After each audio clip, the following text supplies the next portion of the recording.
How y'all doing today? Welcome back to Just a Little Salt. It's been a while. It's been a minute. I had FDIC in April. Been very, very busy working on getting some great guests. I found one. We got Mike Landis here. We're going to talk about mainly 24/72 schedules, the benefits of them. Maybe your department's on the fence like mine, but we got a lot of questions to ask him, and I'll let him introduce himself real quick to the audience. Yeah, hey Cody, thanks for having me.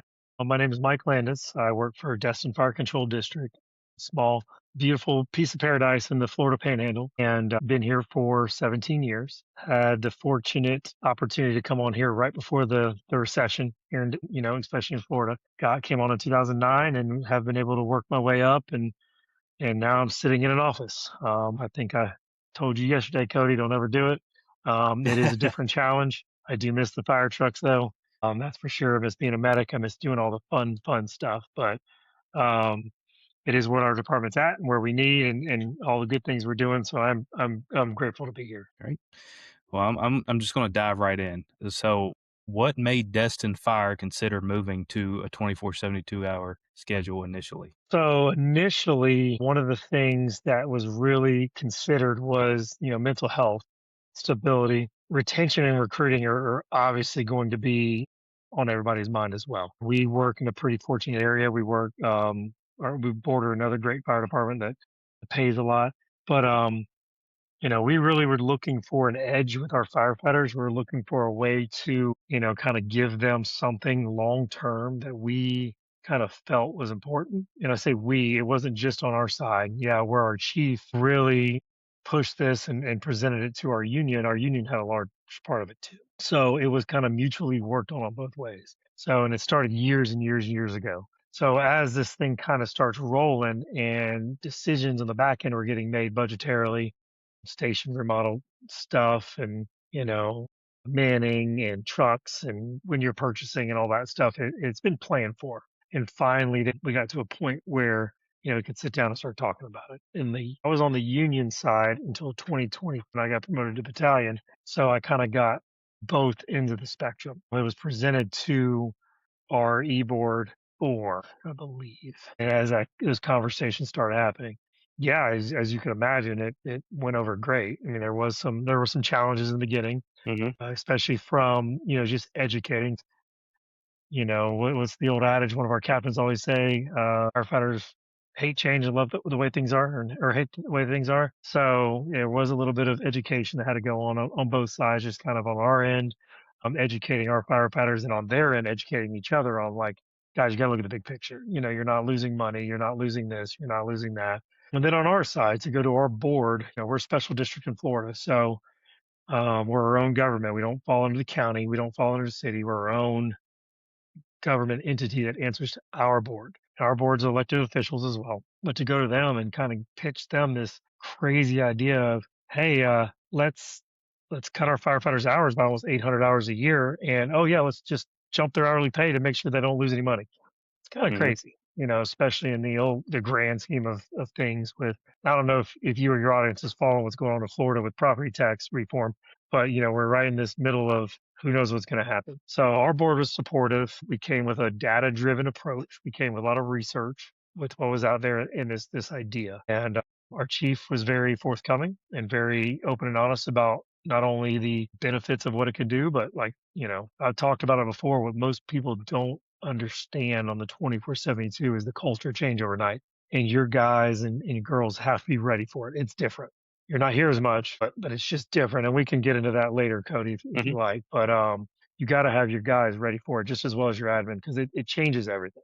It changes, hours and training and work schedule. It changes everything. So that's kind of how we got up to it. And then we started the back and forth, and it didn't take long. We've been on it we started planning for it years ago, put it into writing in 24, and then in April 29th, it was when we turned the switch on. And Okay. man, it's been a year. It's gone well. If you ask our guys, it's gone pretty well. Hmm. And then that's why I'm sitting here with guys like you trying to explain how other people can get and what benefit it has for our guys. Yeah.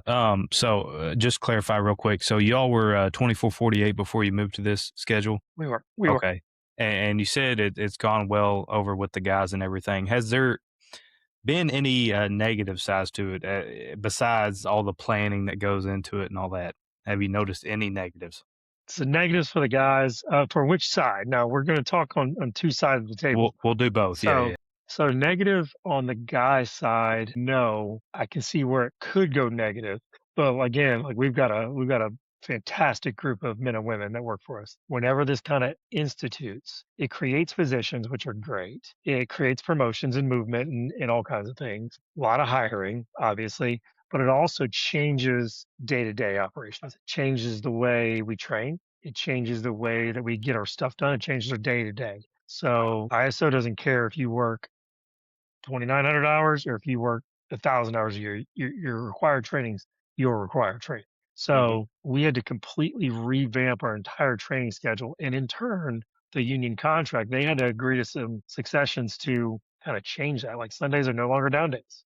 Like they can't just come in and Saturday, Sundays is favorite day in the firehouse. You come in, watch your football and cook chili and it's awesome. That's just not the case anymore. These guys work 6, 7 days a month. So now they're out there getting after on the weekends. I can see where that could go negatively pretty quickly.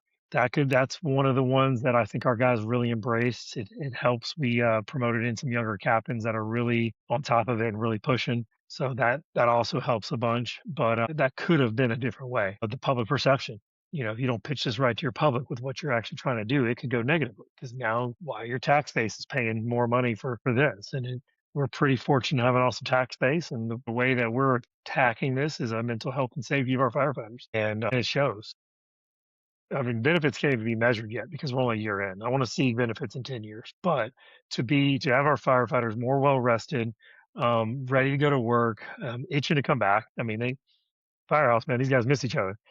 Training more on their off days. You were starting to see some trends, very positive trends on like response times, on bunk out times, on, um, sick call outs and things like that. So those are some of the benefits, and we'll talk more about that. Negative on the admin side, it's a logistical nightmare. I don't want to say nightmare. Nightmare is a strong word, but like, where do you put a fourth fridge at a firehouse? Every Hmm. firehouse in the nation is designed for 3 fridges. Now, what do you do with that? You got to redesign your whole kitchen at all your stations. Where do you put all this extra bunker gear? Where do you put all the extra, sleeping arrangement stuff? Where do you just put extra stuff? Because I don't know many firehouses that are just empty with empty closets that have plenty of storage. That's not how we're built. Matter of fact, if there's an empty space, we're shoving more crap in it, right? So that financially, like, it's a lift. It really was. And you've got to plan for it. You got to prep for it and be ready for it. It is a lift. You're adding a 25% workforce, and that increases your insurance, that increases your pension, that increases all that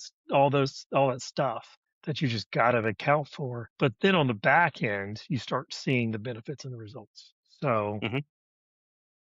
and I don't know if you want to go into that now, but you start seeing, vacation usage go down. So now more guys are at work.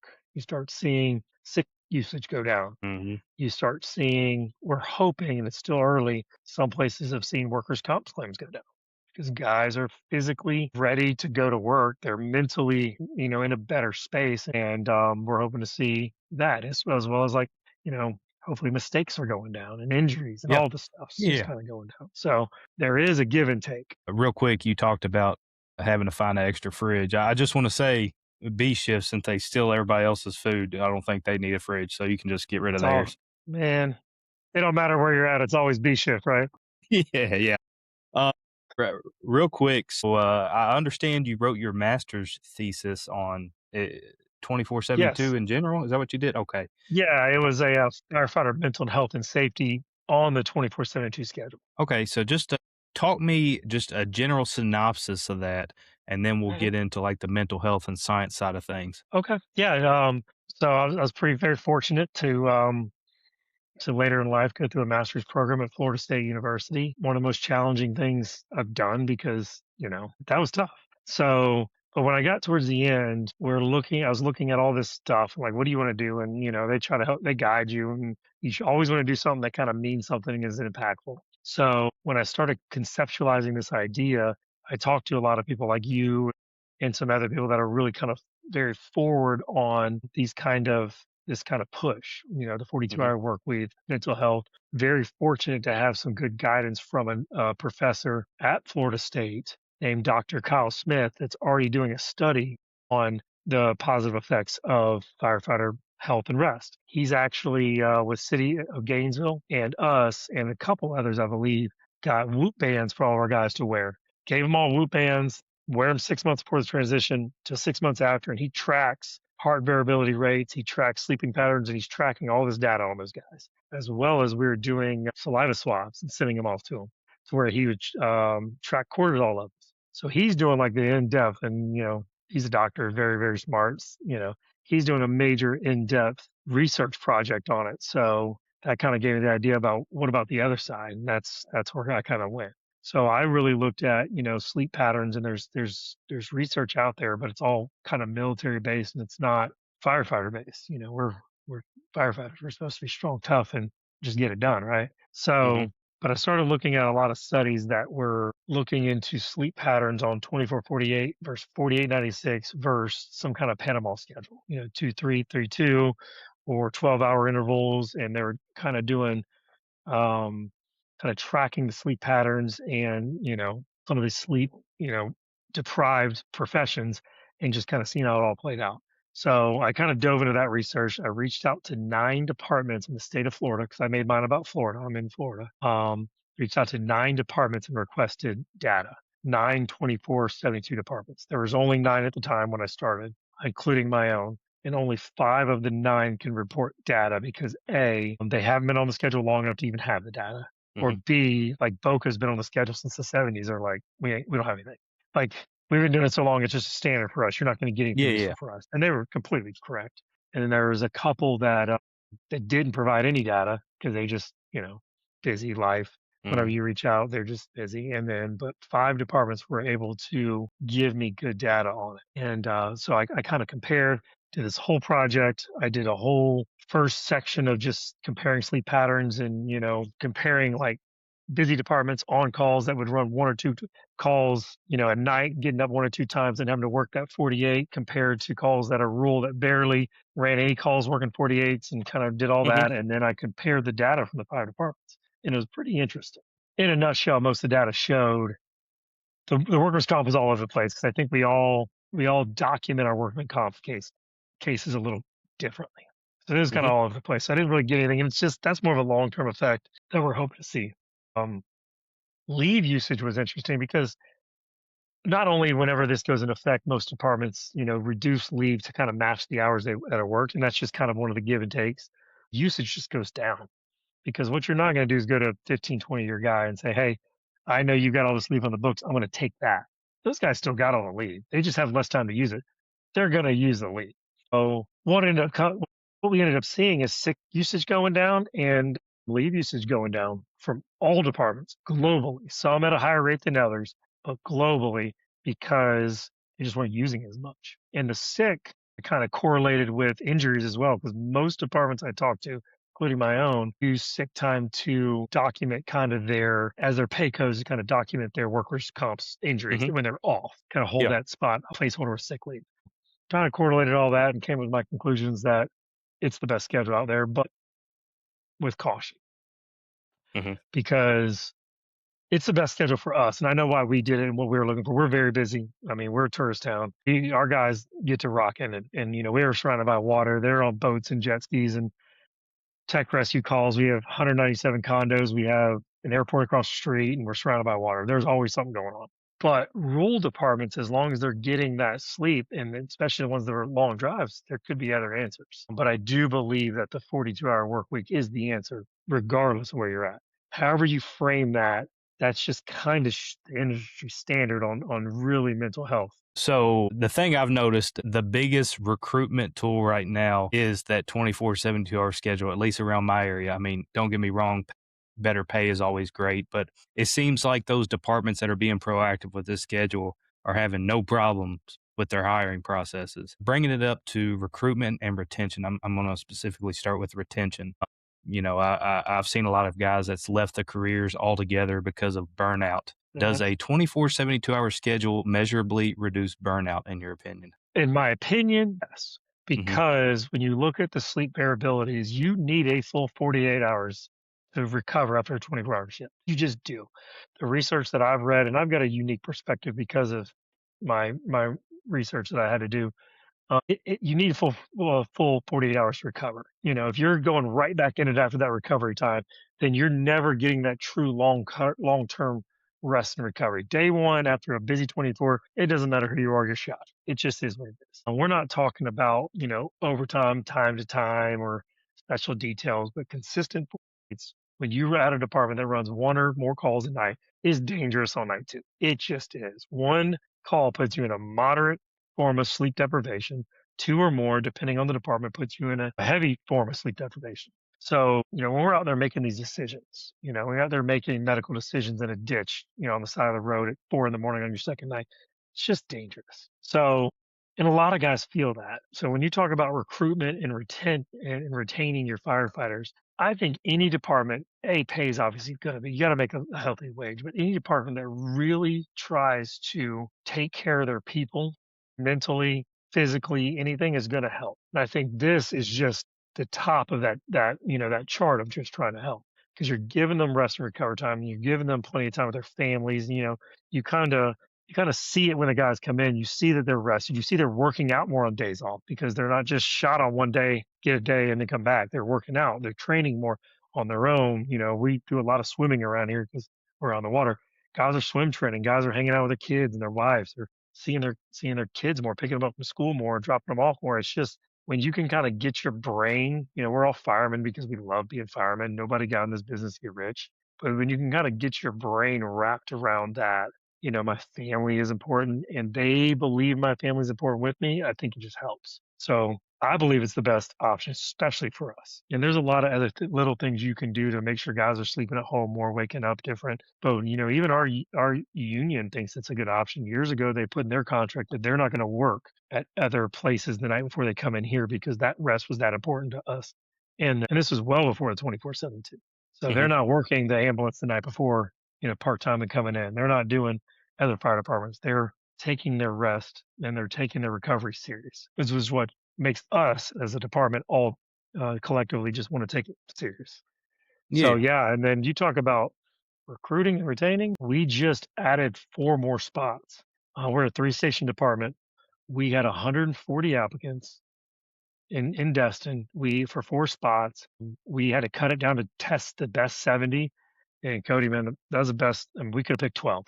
I mean, 12 studs, all paramedics, all with experience. I think we only interviewed one kid that didn't have experience fresh out of the academy. And that's just because he's a physical freak and he blew everybody away. And we could have hired all 12. But the guys that we did hire are just the best around. And we got them from other departments. We got one from Houston that went DOD, 10-year paramedic.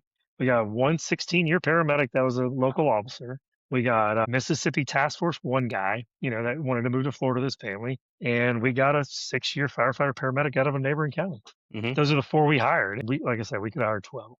And that's just refreshing. And, we've all been through where you're just kind of looking at your list and going, Scraping the yeah, bottom I of the mean, barrel. we could grab one or two. There's one or two in here, but like when you truly have like we only interviewed 12 and all 12 were like, and they're making it hard. So the recruiting does itself. Mhm. It helps that our board's been really good about keeping up with pay standards and, buying us cool boats and doing stuff. But that helps. When they hear about the schedule, man, you're a nice scraping the bottom of the barrel. And I think it all correlates to the departments that are aggressive towards this first are going to get that recruiting benefit. Mhm. Yep. I always correlated to college football. The major schools that took on NIL first and started paying these kids, Mhm. they were really good, really fast. And the other schools that are kind of laying back and like, we'll see how this goes, are falling behind. That's just how it's going to go. They'll catch up eventually, but Let me ask you, so what did your application, number of applications and people testing look like a few years ago prior to the schedule? Was there a big jump? I know there is as far as the clientele, but yeah, big are jump. you just yeah. I take a lot of pride in recruiting. That's one of my big prideful jobs here that I make sure I talk to every kid that applies because I just thought that was cool when they did that to me. I don't care if you're in the academy trying to Mhm. figure out your life or you're 57 years old trying to figure out a retirement gig. I talk to every kid. So, or every person, shouldn't say kid. So I've always taken that very seriously. We'd always have applicants, we top of the line, not always, but we'd always have applicants. We are in a beautiful place. We're in Destin, it's a nice place to live. But the spike, I mean, it probably tripled our applicants, and they're still rolling in. since our test in March, I've probably got another 40, and we're not even advertising. They just go to our website and say, "Hey, here you guys are doing things like these. This helps." And now I'm gonna get a bunch of people from Kentucky saying, "How do I transfer my certs Oh, over?" yeah. Which is totally fine. So getting it out there, being one of the early adopters is helped, and just talking to people. But oh yeah, no, it'll spike, and if you're one of the first ones Mhm. to go, you're gonna get it pretty early. Now, talking about the mental health aspect, I know when people discuss the schedule, they talk about the sleep benefits and resting and all that. But I feel like it also plays a part in helping because firefighters were notorious for divorces, Mhm. anxiety, depression, substance abuse. I feel like, having those extra days of rest, decreasing that mental load, it will have correlation to decreasing divorce rates, combating depression, and all that. Have you found that to be the case in anything? Do you feel that way as well? Yes and no. I made a joke the other day that nobody's one of the effects of the 24/72. We've got a younger department right now because we just hired so many. Is how many of your guys are getting their wives pregnant? We've got a lot of guys that have a lot more free time on their hands, Yeah, and we've yeah. got a lot of Destin Fire babies coming. So to me, while the data's not out there yet about divorces and the substance abuse stuff, because that's going to be the 5, 10, 15-year effects that we're going to see whenever a lot more nationally or at least statewide kind of change to conform this 42-hour work week. I think we'll be able to start seeing a lot more then. But as of right now, the early returns are, I'm like, guys, y'all need a hobby, man. I mean, you guys know how this works? Like, so, and they're just happier, and it's not only about getting restful sleep. And it's not only about what are we giving them to get their mental health, how are we supporting you guys on being restful, but like the mindset that comes with that is like, all right, we want you guys in better rest, better, ability to come and get your mind right coming to work. But like we expect a lot out of y'all too. So we set our expectations early. Not only like we want you guys well rested, we want you guys taking your recovery seriously, training, but when you come to work, you're rested. You've had 3 days off. If you take one day off, you have a full week off. So you guys are a lot more well rested. You guys are a lot more physically capable, your mental clarity is there, you guys are ready to roll. We expect more out of you now. And our Mhm, guys are kind of taking that challenge and like, okay, like, hey, y'all are doing your part, you're paying the bill. And that's is super positive. I kind of touched on it earlier. Like our bunk out times are going down. Like simple little things, like just getting to the truck and not dragging out of the recliner is going down. Making sure your workouts are in, even though they're training more during the days. That's you can just tell. Like they're making that a priority. Making sure the workouts are in, and we take physical fitness very seriously and push it pretty hard. But mhm, but we're not having to push it. The captain's doing their role and being the leaders they are, making sure the training gets done. So building that camaraderie, building that stuff with these young guys, and they just love it. So while I think the long term effects are still to be known, I would say that you can kind of see it now just in the individuals, but it's definitely something worth trending over the years. And maybe the next person that's listening to this going through their master's program in a few years will do that study because I would love to read that. yeah. I was actually gonna touch on physical fitness as well, but let's talk about the educational side. Have you noticed a positive uptick in, people pursuing extra certifications, college degrees, and everything with all this free time, bettering So themselves for the department? yeah, with us, we're big physical, but we're big education too. We pay a lot of money for them to go to school. We give our guys contractually $4,000 a year to go any school they want, conferences, degrees. We require a lot of certifications and degrees for our officers. We haven't yet seen a massive uptick. We're also very young. So we got a lot of guys that are hungry and itching. Like they're asking for more classes. We have a lot of in-house instructors that are fantastic. So we haven't seen a massive spike in education because our spike is kind of leveled off at the top. So we don't have to push our guys to go to classes. We didn't before. So but I can see that being a benefit for some because they have more time. A lot of these Mhm, degrees that are online, a lot of these which makes it easier. And the argument of online versus in person is always going to be there. I'd mhm, rather be in person than online. But a lot of our online classes, or a lot of our in person classes, our attendance is still really high, even though they've got to drive in an extra day that they're not on shift. So, like when we hold like we just did an apparatus class this week, it was full of just our people just because they want the class and they're still driving in the extra day and not complaining about it. So I can see it kind of trending up, but we're already pretty high as it is. So Yeah, yeah. That's great. that was a good question. I haven't gotten that one yet. Talking about family life, what changes have maybe you personally or coworkers noticed since the transition that have their families noticed and just changes in family life? So Cody, I actually went to the desk job right as this was going in. Mhm, Unfortunately, which is where I needed to be. I've got a 4-year-old little girl. mhm, My wife and I have been married for over 13 years, so it's a big change. But being home every night and taking her to school every day has been awesome. I can't complain on that. But the guys seeing their kids more, I've heard nothing but positive things. Especially our new DoD guy that was working 48/48s, and talked to him, and he's just like, man, it took me a while, and our guys talked about the transition, like, for months, they were just like, "I don't know what to do." Like, I feel like I should be at work, like, I feel like I should be getting ready to go back, like, mhm, I don't know what to do. So, but once the kind of adjustment period happened after that first 2, 3, 4 months, the guys were able to start focusing a lot more on, what's important, their families, kids' soccer games and, just the hours off where they're able to go to practices, go to soccer games. I mean, that's just invaluable. That's time you'll never get back. So, mhm. well, I haven't talked to a ton of them about it. I do know that that is a huge benefit a lot of them are talking about. I wish got a 24/7 just for a little while, but Yeah. it's not where I needed to be at the time. Well, talking about overtime, did overtime usage increase or decrease with the schedule? Decrease actually pretty significantly. There's when leave time and sick time decrease, overtime's naturally it's going to be a natural progression to decrease. So we never really had a mandatory problem. Well, we not for a long time, maybe back in the day, but so we're having a mandatory bunch of guys, but we overtime's far and few between right now. Most of our overtime from a managerial side is on like some of our drills where our tech rescue team will come in and do a quarterly training. We pay that.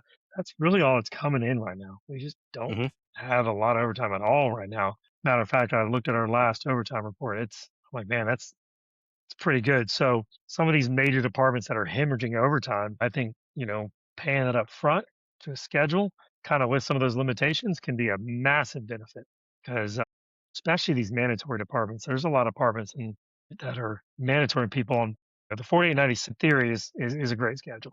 We worked it for a little bit. I did enjoy it. I was a young fireman, but what really sucked was that mandatory overtime, that 72 or 96 overtime. mhm. And that's where it really kind of kills you, just destroys you. So our overtime's dropped drastically, even from, being back on 24/48, and then now being on 24/72s is definitely dropped. So y'all are just fire, right? You're not EMS as well? Right. We are ALS Okay. fire. Have you had any discussions with other departments that are fire and EMS about the schedule affecting, I guess, overtime? Because, they have to deal with medics. Like, I have to have a medic on this ambulance unit, like, maybe have to hold somebody mandatorium or pull somebody somewhere else. Not really, because most of the fire that are doing 24/72 that I've talked to are dealing with their ALS fire trucks as well. So there's always that lateral ability to slide somebody over. Uh, I haven't heard of an EMS service only doing 24/72. Mhm, Most of them are doing because they have long transport. I mean, I worked on a box for years. I think we all mhm, have. mhm, That's kind of how you cut your wings as a young medic. I haven't heard of they're mostly all on the Panama Schedule or 12s just because the driving aspect of it. It's kinda still hard to expect somebody that's driving and unable to rest mhm, on a busy ambulance service to stay up for 24 hours, just 24 hours. Although I haven't heard of a true 24/72 on ambulances, I would imagine the fire services are going down because there's not any of the fires that do transport at EMS, they're not, like, parsing the data separately, it's all together. So if mhm. their overall overtime is going down for their department, it's still going down. Yeah. Um, looking at the operational side of things for admin and everything, did you all experience any unexpected benefits to the operational side of things that you didn't predict? I know getting it started, Yeah. there was a lot of work into it, but after it was done, are there any benefits? So I think we've touched on 'em. I think our culture is gone through the roof. I think so we had to When we brought it on, we hired in the fourth shift and a bunch of other guys, and we brought in two. That's when I got moved up to deputy from battalion. So we brought in two outside battalion chiefs. We really focused on two guys, kind of honed in on two guys that we really thought would benefit us on, that aspect of training and kind of Mhm. help revamp this whole program. And we did. We got the two studs. We got some guys that are second to none. So those guys coming in, and one of the benefits, we knew we were going to get good operational guys because that's their history, that's their track record is operations. We didn't realize to the full extent. We knew we had good guys coming in to the full extent of the shot in the arm that just the extra time off, the training culture, how it was going to flip with those guys and our guys, and kind of the resurgence of even some guys, some some firefighters, the 4, 5, 6 year firefighter. Just the shot in the arm of the restructuring of everything. Mhm. So, doing one thing one way for 5 years is one thing, but now you come in and just rewrite your entire programs and actually have input from the people that have been around have been pretty nice for us. Cause like me, I'm in an office now. I'll come in at 8, I drop my daughter off at school and I come in and I'll look around and be like, where are the guys? And every time she's like, man, they walked in, they said, we're out, we're going to train Mhm. and all on their own. So it's like kind of seeing that. And then I won't see them half a day because they're just doing their own thing. And I'm like, did you set this up? And the battalion's like, no, man, they just want to go do their own thing. So the captains and just kind of the shot in the arm of the schedule of the new training program that we put in, just kind of everything was really cool to see on our end. So one of the positive benefits for us was the training and the culture Yeah, just yeah, yeah. uplift, which has just been fantastic. Um, one of these last parts I wanna touch on before my internet goes kaput again. I'm gonna be, so pretend you're this fire chief or whatever that's trying to get this schedule approved. I'm gonna be devil's advocate. I'm gonna be on a city council, city commission, Mhm. somebody in the public. I'm gonna say something and you just try to combat that. Yeah. Um, so with this schedule, isn't it just firefighters wanting more days off so they can go do their side job more? I mean, yeah, that's exactly what they're going to say. Um, and that's where the education comes in.